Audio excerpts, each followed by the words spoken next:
폐암의 명의이신 김상희 교수님을 모시도록 하겠습니다. 네, 이 자리에서 이런 이야기를 할 수 있어서 정말 영광으로 생각합니다. 저는 폐암을 주로 보는 의사로서 오늘 폐암에 대한 얘기를 해드리겠습니다. 우선 박영주 교수님이 먼저 말씀하신 대로 역학 자료부터 말씀드리면은 되게 실제 2016년도 우리나라에서의 폐암 발생 건수는 약 25,000건 정도 되고요. 그 중에서 70%가 남성, 거꾸로 얘기하면 30%나 여성이 해당됩니다.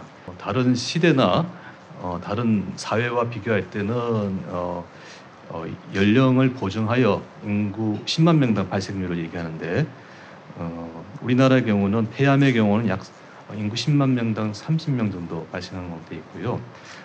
오른쪽에 보시면은 남성의 경우 인구 10만 명당 약 40명 정도 발생되는데 다른 선진국, 일본이나 미국, 영국과 비교하면 거의 비슷한 선진국 수준이 되겠습니다. 이런까지는 지금 따라갈 필요 없네 그렇습니다. 폐암에 대해서 처음에 오시면은 제 폐암이 무엇인가요? 자주들 물어보시는데 제가 짧은 1, 2분 동안에 설명을 잘 들을 수도 없고 이해를 잘 못하십니다. 그래서 오늘 좀 이번 기회에 복잡하지만 한 슬라이드로 요약해서 설명드리겠습니다.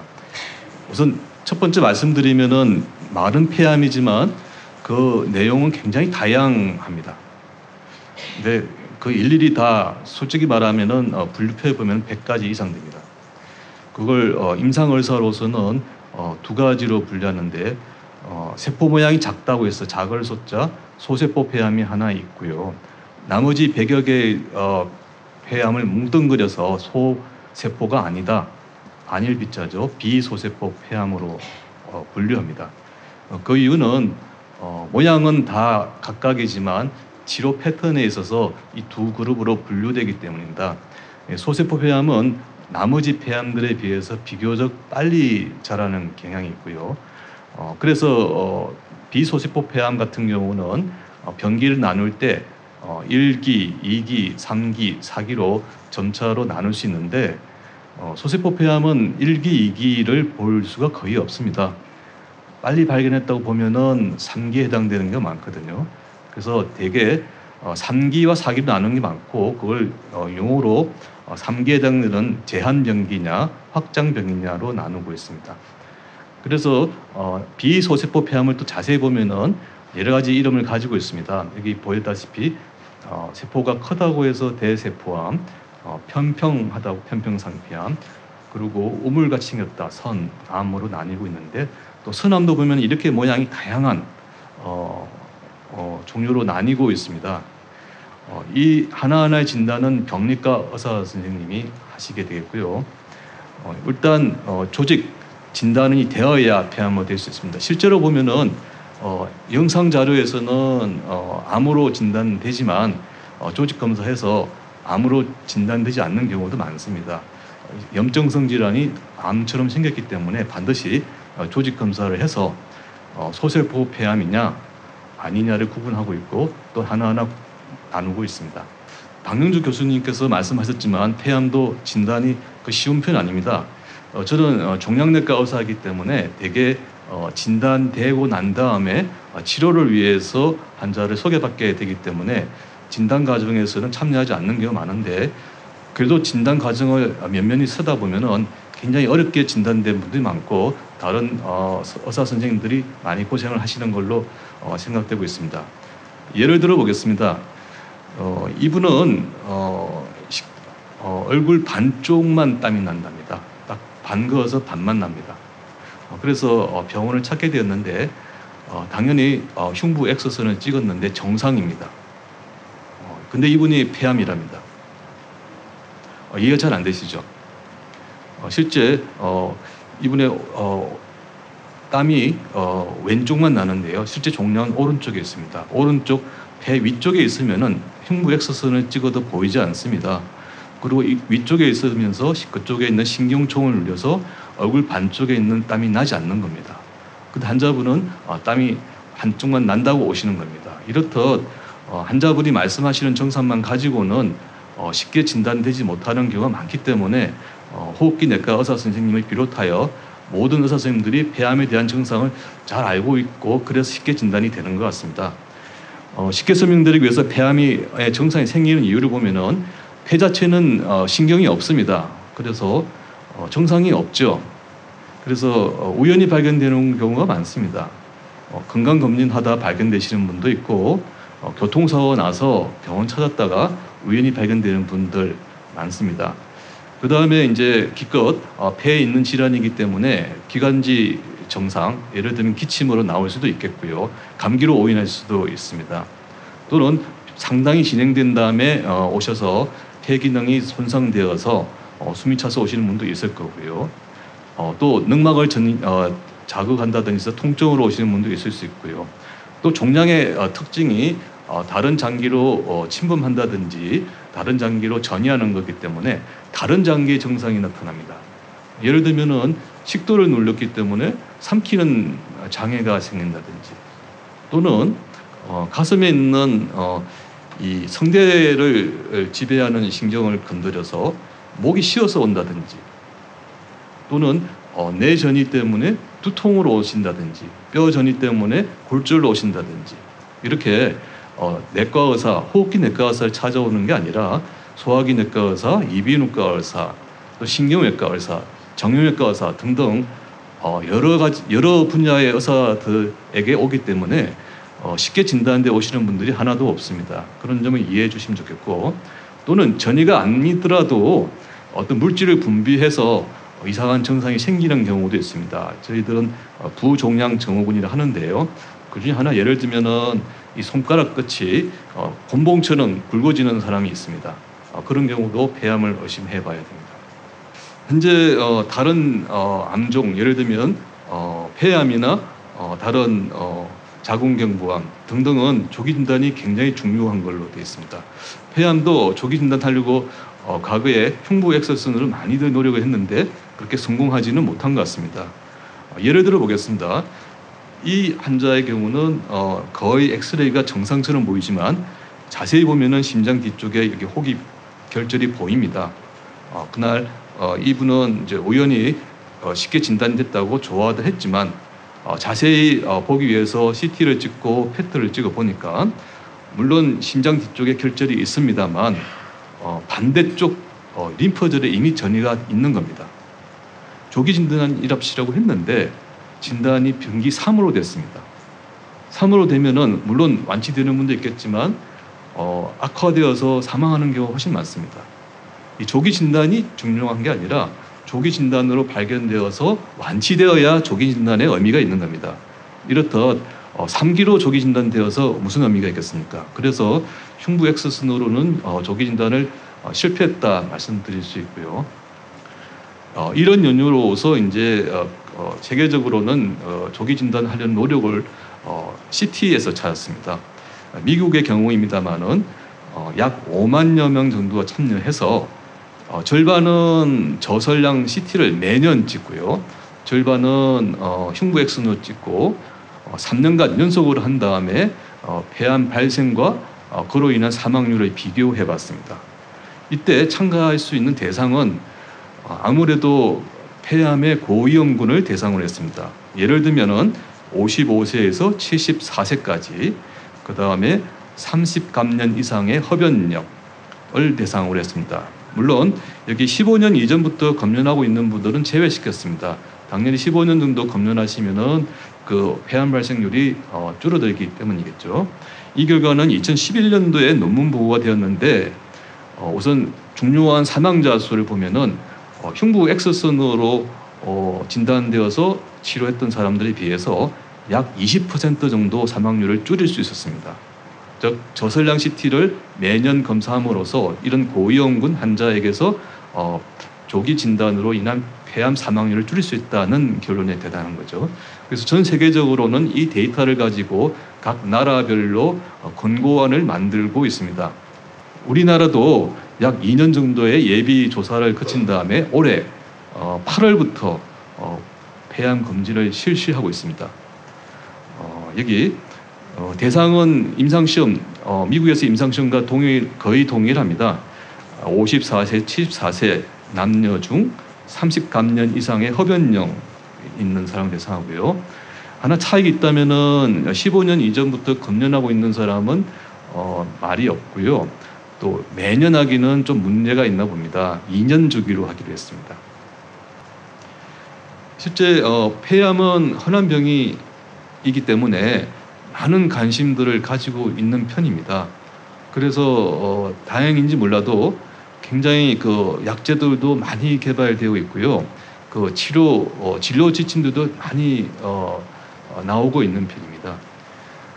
왼쪽에 있는 게 제가 자세히 보라고 쓴 게 아니고 대충 보라고 양쪽을 비교하라고 보내드렸는데, 왼쪽에 있는 게 2004년도에 미국에서의 진료 지침이고요.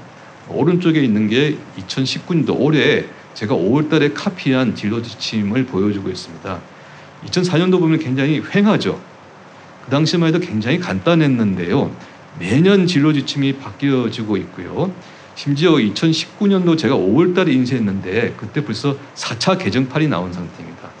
물론 그냥 한 사람 개인의 의견이 아니라 여러 가지 임상시험의 결과 그 정거를 기반한 데이터이기 때문에 신빙성이 높기 때문에 거의 우리나라도 신뢰하고 여기 따라서 하고 있는 편인데, 이렇듯 매년이 아니라 매달 그 진료 지침이 나오고 있으니까 엄청나게 공부를 안 할 수가 없습니다. 그래서 이런 일도 좀 알아주셨으면 좋겠습니다. 사실 개인으로서는 좋은 의사 선생님들이 계시겠지만 혼자서는 모든 걸 다 커버할 수 없습니다. 특히 폐암의 경우는 많은 의료진의 협동 진료, 협진이 필요하고요. 특히 1기, 2기는 수술이 주지만 3기 같은 경우에는 수술적 치료, 방사선적 치료, 항암제 등 여러 가지 치료를 복합으로 선택해야 될 경우가 많고, 그 주업도 다양하기 때문에 어떤 한 선생님이 결정하기보다는 여러 선생님들이 같이 결정하면 좋습니다. 다행히 저희 병원에서는 10여 년 전부터 협진을 하고 있습니다. 예를 들면은 영상의학과, 호흡기내과, 흉부외과, 방사선 종양학과, 종양내과 전문의들이 모여서 어려운 환자들을 같이 진단하고 있습니다. 이 그림은 10여 년 전에 일간지에 보였던 사진인데요. 저희 병원에 있는 폐암 2팀 모습입니다. 지금 보니까 상당히 젊었던 시절인 것 같고, 그 당시만 해도 모니터가 아주 조그맣게 보였는데요. 요새는 모니터도 크게 해서 벽에 설치하고 환자들 잘 볼 수 있게 하고, 이전에 보였을 때는 모니터 한 분이 정리했는데 이제는 규정에 의해서 모든 선생님들이 자기 의견을 적게끔 하고 있습니다. 이 3기에 국한된 것만 아닙니다. 다른 기수 병기에도 이용할 수 있습니다. 이 경우는 4기 폐암으로 진단되었던 분의 하나 예를 들었습니다. 2006년도 3월 달에 폐암을 진단받았고, 그 당시 늑막 전이가 의심되었기 때문에 4기로 진단 후 표준요법을 받고 있던 분입니다.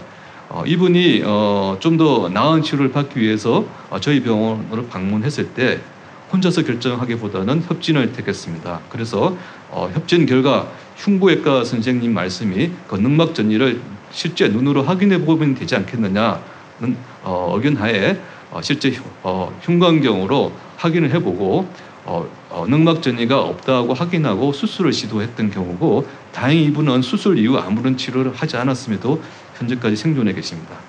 협진은 굉장히 중요하다는 말씀을 드립니다. 또 다른 종양에 비해서 폐암의 경우는 아까도 설명했듯이 많은 관심들을 가지고 있어서 그런지 몰라도 환자가 많아서겠죠, 그죠?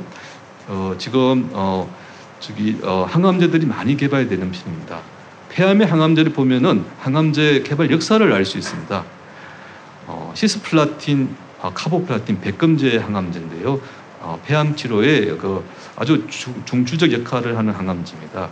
가운데 백금이 있기 때문에 백금계 항암제를 하고요. 사실 이 약제는 그 항생제 개발하다가 우연히 발견된 약입니다. 타클탁셀, 주목나무 있죠. 껍질이 붉다 그래서 주목나무라고 그러는데 주목나무 껍질에서 추출한 약입니다. 그 당시에는 엄청나게 많은 껍질들을 추출해서 항암제를 만들었지만 요새는 합성해서 만들고 있고요.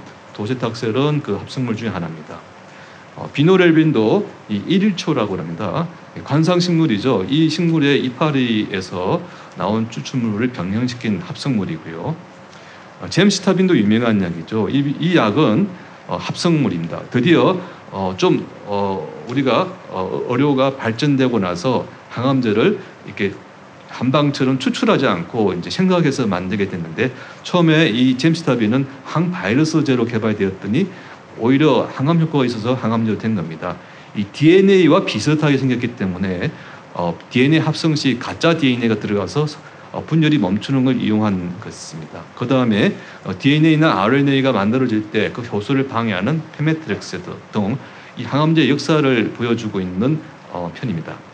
또 박명수 교수님께서 설명했듯이 이 구토 방제제가 엄청나게 발전했습니다. 제가 처음 의사 생활을 시작할 때만 해도 구토 방제제가 변변치 않았습니다. 그때만 해도 이 백근계통 항암제 시작하면은 거의 밤새도록 쓰레기통을 안고 있었던 그런 걸 쳐다본 경험이 나는데, 요새는 거의 토하시는 분은 거의 없습니다. 약간 울렁거림은 있다지만 토하시는 분은 저는 거의 보지 못했습니다. 이러한 항암제로서 지금 다양한 약제들이 지금 사용되고 있고, 성적도 옛날에 비해서, 사실 폐암의 항암요법이 정립된 게 1990년대 후반입니다. 그 이전에 비해서 많이들 나아졌습니다. 하지만 현재 성적을 보면은 이렇게 되게 백근계통 항암제와 다른 항암제를 병합하는 이제요법을 하는데, 아직은 그 항암제만 가지고는 이제 생존율이 좀 저조해서 어떤 그 패러다임의 변화가 필요한 상태입니다. 그러한 실정에서 나온 게 표적의 발견입니다. 역시 다른 질환과는 달리 폐암에서 가장 많은 표적들이 발견되고 있습니다. 80년대까지만 해도, 90년대 초반까지만 해도 어떤 표적이라면 KRAS 하나밖에 없었는데 약제는 없었습니다. 2004년도에 EGFR 표적 치료제가 공인을 받았죠. 그 당시만 해도 2개의 표적이 있었는데 점점 최근에 이르면서 많은 표적들이 발견됩니다. 거의 지금 70%는 표적이 발견될 수 있습니다. 즉 이 말은 70%에서는 맞는 약만 있다면은 일반 항암제보다는 표적 치료제를 쓸 수 있다는 얘기가 되겠습니다. 즉 이 사실은 그 전에 진단 및 치료 패턴에 많은 영향을 줬습니다. 예를 들면은 초기에 진단은 암세포만 증명하면 되었습니다. 그래서 옛날에는 최소화, 어떤 위험한 시술을 최소화하기 위해서 조금 조직을 떼서 현미경적으로 암이냐 아니냐를 가졌는데, 요새는 가급적이면 많은 조직을 필요로 합니다. 그 이유는 이런 표적들을 좀 자세히 찾기 위함입니다. 치료 약제를 찾는 것뿐만 아니라 어떤 예후 예측하는 데 도움되고 나중에 내성 기전하는 데 도움되기 때문에 과거에 비해서 조직 검사가 많아졌습니다. 그래서 아마 왜 폐암 환자들은 자꾸 조직 검사를 하느냐는 이렇게 이해하시면 되겠습니다. 그뿐만 아니라 이 표적을 찾는 노력들도 많이들 하게 되면서 진단 기법이 많이 좋아졌습니다. 최근에는 차세대 염기 서열법을 통해서 무려 300여 개 이상의 표적을 동시에 찾는 검사법이 보험 승인이 되었습니다. 그래서 폐암이 그 혜택을 많이 보고 있는 편입니다. 또 최근에는 혈액 내에서도 이런 표적을 찾는 노력을 하고 있고, 실제로 약 90% 이상을 찾을 수 있다고 합니다. 역시 이 표적 치료제 하나의 예를 들면은 의료 역사를 알 수 있습니다. 이 이레사가 EGFR이라는 표적의 억제제의 제초로 나온 대표적인 약제인데 참 많은 곡절을 겪었던 것 같습니다. 1998년도에 첫 번째 임상시험, 일상시험이 시작되었고요. 그때 일상시험에서 효과가 있을 거라는 감을 잡고 이상시험을 했는데, 물론 일본과 미국이었는데 의외의 성적을 얻었습니다. 그래서 좋은 약이라고 생각됐고, 실제 시장에 나오기 위해서 3상 승인을 받아야 되기 때문에 3상 시험이 시작됐습니다. 그 당시만 해도 이 약이 어디에 효과가 있는지 잘 몰랐습니다. 단지 성적이 좋다는 것만 믿고 모든 환자를 다 참여시킨 겁니다. 담배를 핀 사람도 참여시키고 표적이 있는지 없는지 확인도 안 하고 표적시켰는데 2차 항암요법으로 가짜 약과 비교했을 때 성적이 좋지 못했습니다. 그래서 3상 시험에 실패한 거죠. 그래서 이 현상으로 인해서 미국에서는 이 이레사란 약물이 퇴출되었습니다. 그 당시에. 왜냐하면 효과가 없기 때문에, 3상시 실패했기 때문에요. 하지만 2004년도에 와서 그 내용이 알려졌는데 EGFR에 돌연변이가 있는 경우만 효과가 있더라는 게 알려졌고, 다시 그걸 돌연변이 있는 사람들을 통해서 분석해 보니 효과가 있어서 2009년도에 드디어 EGFR 돌연변이가 있는 환자들에게서 1차 요법으로 승인을 받았습니다. 자, 보십시오. 그동안에 생체 지표라는 개념을 잘 몰랐기 때문에 실제 임상시험 시작인 1998년부터 제대로 승인받는데 11년이 걸렸습니다. 이걸 지금 같으면 이런 일이 없을 텐데 그 당시는 잘 몰랐기 때문에 일어났던 일입니다. 한편 알크 억제자라는 것도 있습니다. 약 5%에서 발견되는데요. 실제 그 알크라는 게 표적이라는 게 실험실적으로 밝혀진 게 2007년입니다. 일본에서 발견했습니다. 일본에서 많은 기초 과학이 발전했기 때문에 가능한 일이라 생각하고 우리나라도 이렇게 발전을 했으면 좋겠습니다. 그렇지만 2007년에서 발견되고 이에 대한 약제를 개발하고 1상시험, 2상시험, 3상시험을 한 다음에 실제 약 승인을 받은 건 2011년입니다. 보십시오. 4년밖에 안 걸렸습니다. 최근에는 이렇게 표적만 발견되면은 금방 약제를 개발되고 약이 승인되고 있습니다. 참고로 잘코리의 일상시험에서 우리나라에서 많은 역할을 했는데 주도적인 역할을 하신 분이 조금 전에 발표하셨던 박영주 교수님입니다. 하지만 이런 표적 치료제하고 하나의 단점이 있다면은 그 효과가 영원히 지속되지는 않습니다. 되게 지금 이제 이레사 외에 탈세바, 지오트립 나왔는데 이런 억제제들은 약 1년이 지나면은 절반 정도에서 내성을 보이게 되는데요. 그 내성을 보이는 절반 정도의 이유는 790번째 아미노애시드에 돌연변이가 생겨서 그 수용체의 모양이 바뀌면서 약제 결합을 못하기 때문입니다. 이걸 알았고 여기에 대한 약제가 개발되어서 2012년에 임상시험이 시작되었습니다. 저희 나라, 저희 병원도 일상시험 참여한 걸 자랑스럽게 생각하는데 성공했습니다. 성공해서 2015년도에 미국, 2016년도에 한국에서 승인되어 현재 2차 약제로 사용되고 있습니다.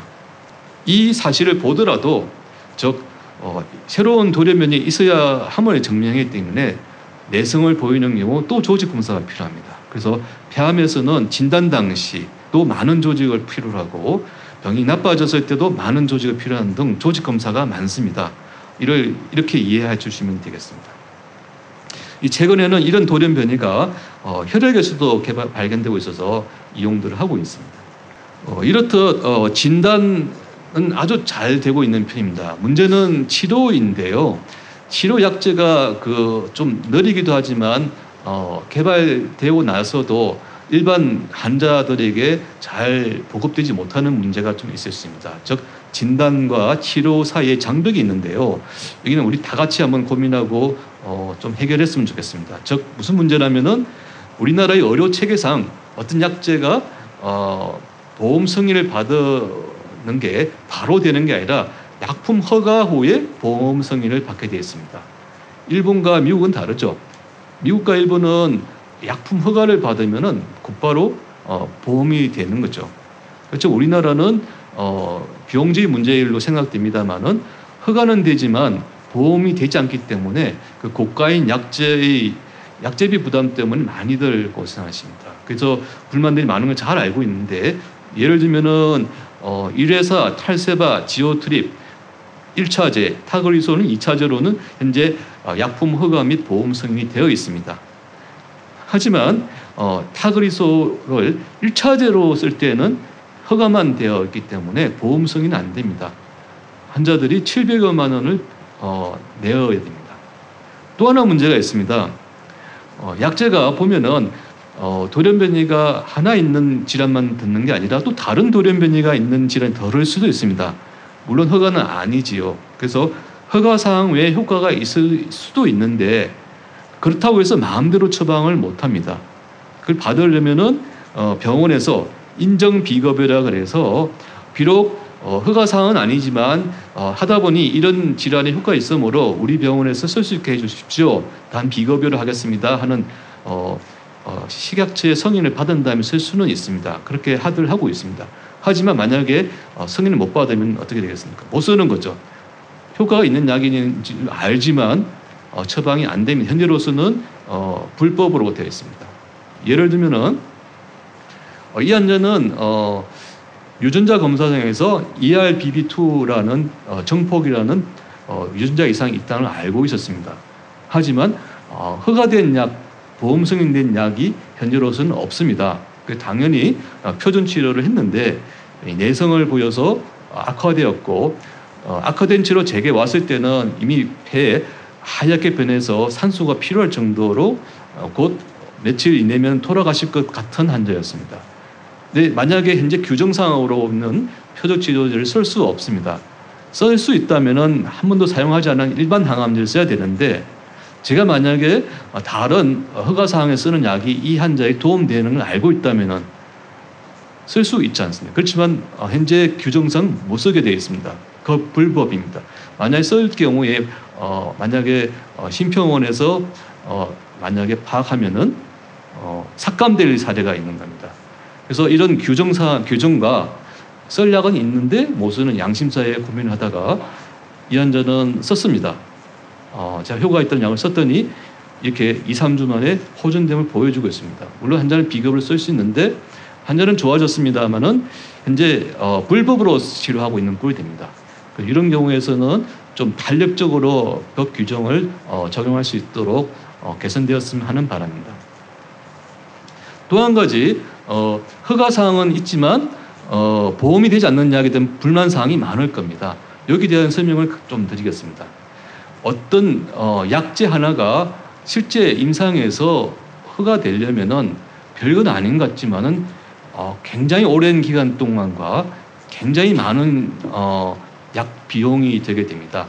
하나의 약제가 승인되기 위해서는 무려 5,000개 내지 10,000개의 신물질이 발견되어야 되고요. 이 중에서 한 250개 정도에서 한 5년간에 걸쳐서 전 임상 시험을 하게 되면은 5개 정도 살아남는데 이 5개 살아남은 걸 가지고 임상에서 1상, 2상, 3상을 거쳐서 한 5년 내지 10년 지나면은 드디어 성공해서 승인을 받는 겁니다. 이렇듯 과정이 굉장히 길고 비용이 많이 들기 때문에 실제 그 약제 하나 승인하는데 들어가는 비용을 조사해 본 적이 있습니다. 이 미국을 포함한 글로벌 제약회사들의 실적인데요. 허가 약대당 들어가는 비용입니다. 적게는 36억 달러입니다. 이게 36억 달러고 많게는 117억 달러 됩니다. 우리나라 돈으로 환산하면은 약 4조 원에서 11조 원에 듭니다.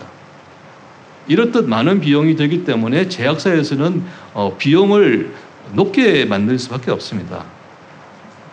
아무래도 우리나라에서는 높은 약제를 감당할 수 있는 환자들이 그리 많지 않습니다. 그래서 우리나라도 이에 대한 이해하고 제약회사도 박애정신에서 조금 깎고 그래서 적당한 선에서 결정되어서 비록 비보험이라도 모든 환자들에게 골고루 적용되었으면 하는 바람이고 정부에서는 높은 단가라도 급여를 해주십사 하는 그런 바람입니다. 또 하나 폐암의 장점은 다른 질환에 비해서 면역 관문 억제제까지 좀 선두적으로 듣고 있는 편입니다. 면역 관문 억제에 대해 소개시켜 드리기 전에 한번 암 면역에 대해서 잠깐 소개해 드리겠습니다. 이 종양이 있으면은 결국 성장과 파괴를 반복하겠죠, 그죠? 그러다 보면은 세포가 물질이 일부 혈액을 유리되면은 그게 일종의 항원으로 작용하게 되는데 그걸 혈액 속에서는 이 손가락 같이 생겼다 그래서 수지상 세포가 있습니다. 림프구의 일종인데 수지상 세포가 이 조각들을 가져다가 흉선이나 림프절로 데려다가 그 T 림프구를 교육을 시킵니다. 이 항원을 수지상 세포가 받아다가 림프절에서 쉬고 있는 T 세포에게 교육을 시켜서 T 세포가 이 항원을 만나면은 감작할 수 있도록 교육을 시킵니다. 그 교육 과정을 끝난다면은 이 활성화된 T 세포가 나오겠죠.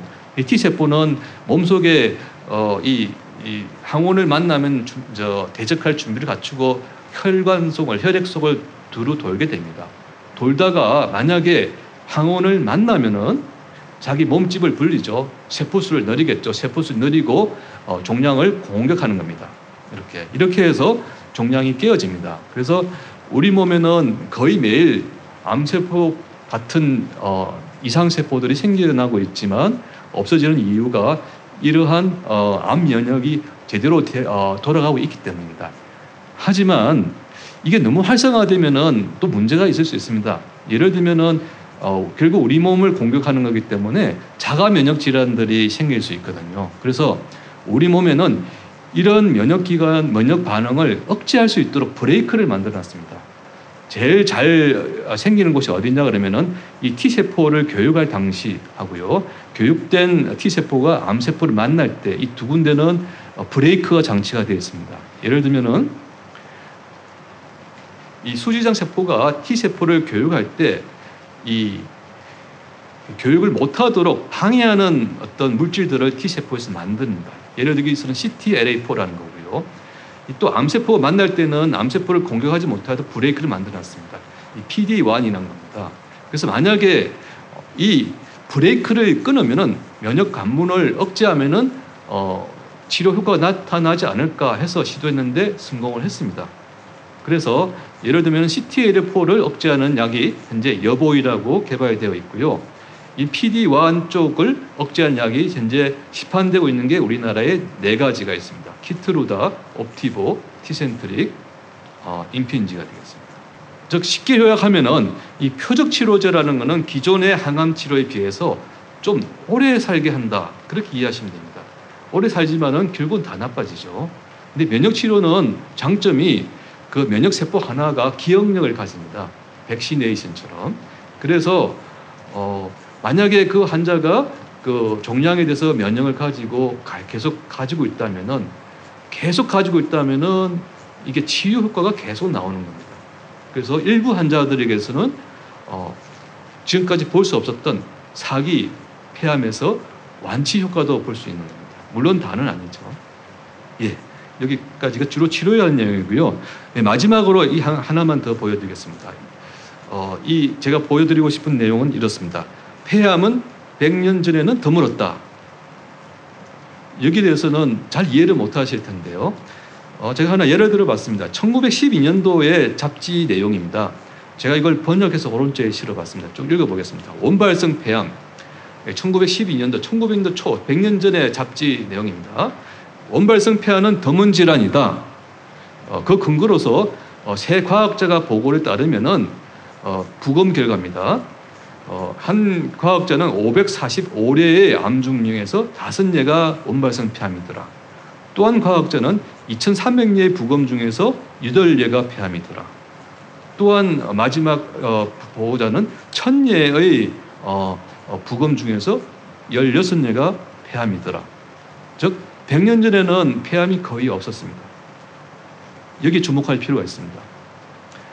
이걸 한 번 더 증명해 드리면은 미국의 통계입니다.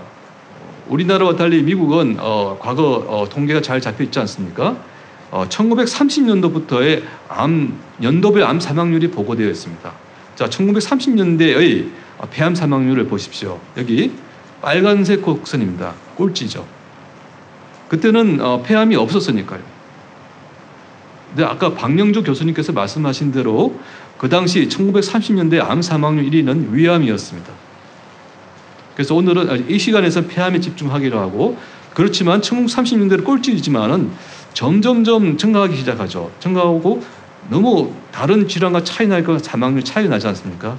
여기에 대해 주목할 필요가 있습니다. 이유가 뭘까요? 그 이유는 담배입니다.